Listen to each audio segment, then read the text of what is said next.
Bands are a form of formal neckwear worn by some clergy and lawyers, and with some forms of academic dress. They take the form of two oblong pieces of cloth, usually though not invariably white, which are tied to the neck. Bands is usually plural because they require two similar parts and did not come as one piece of cloth. Those worn by clergy are often called preaching bands, tabs or Geneva bands. Those worn by lawyers are called barristers' bands or, more usually in Canada, tabs. Ruffs were popular in the 16th century, and remained so till the late 1640s, alongside the more fashionable standing and falling bands. Ruffs, like bands, were sewn to a fairly deep neckband. They could be either standing or falling ruffs. Standing ruffs were common with legal and official dress till comparatively late.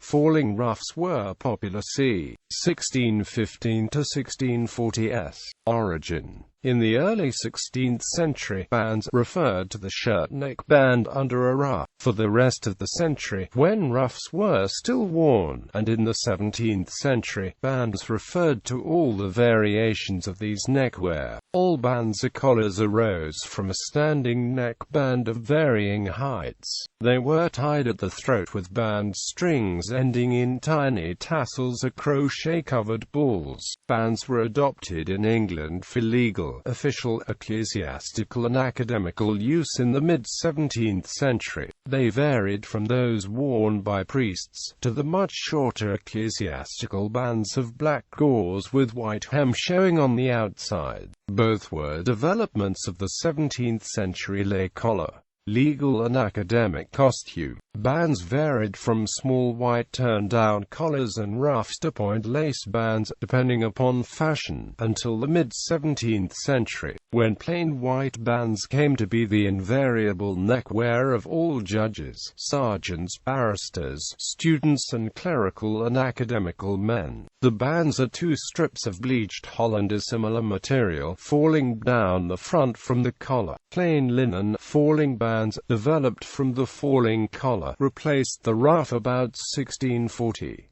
By 1650 they were universal, originally in the form of a Y collar tied with a lace in front. By the 1680s they had diminished to the traditional form of two rectangles of linen tied at the throat. Bands did not become academically significant until they were abandoned as an ordinary lay fashion after the Restoration in 1660. They became identified as specifically applicable to clerical, legal and academic individuals in the early 18th century, when they became longer and narrower in form. For the 18th century, judges and Queen's Counsel took to wearing lace jabots instead of bands at courts and levees. Bands are now worn by judges, Queen's Counsel, barristers, solicitors, court officials, certain public officials, university officials and less frequently also by graduates. These also form part of the full dress of Queen's Counsel, circuit judges, and the Lord Chief Justice.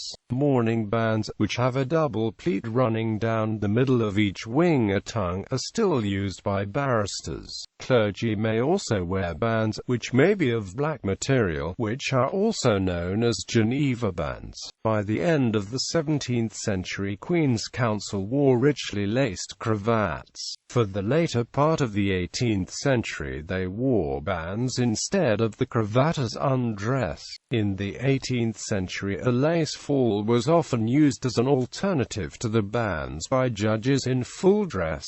Both falling and standing bands were usually white lace or lace-edged cambric or silk, but both might be plain. The standing bands, a semicircular collar, the curved edge standing up round the back of the head, while the straight horizontal edges in front met under the chin and were tied by band strings. The collar occasionally was worn turned down. It was supported on a wire frame attached to the neck of the doublet behind. The starched collar rested on this. It was usually of linen, but also lawn and lace.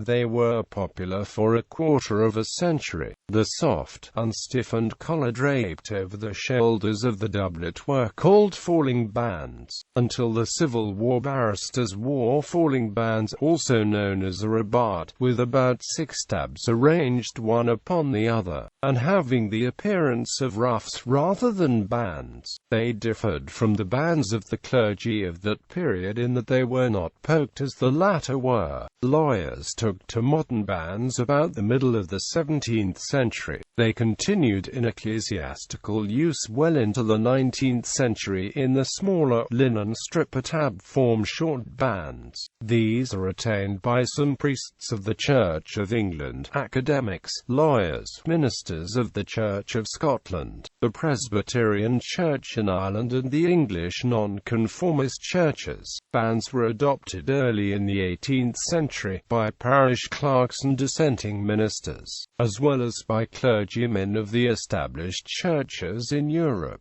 The bands were fairly wide, set close together. The outer white edges, the hemmed linen fabric which, being turned over onto itself 3 times, is opaque. The falling bands, worn 1540s to 1670s, could take 3 forms. Firstly, a small turned-down collar from a high neckband, with an inverted V or pyramidal shaped spread under the chin and tied by band strings, sometimes visible but usually concealed. They were plain, or lace-edged. These were popular 1590 to 1605, especially in military or Puritan circles, reappearing 1620 to 50, when they were usually larger. Secondly, they could take the form of a Y collar, spreading horizontally from side to side across the shoulder, with the band strings as formerly.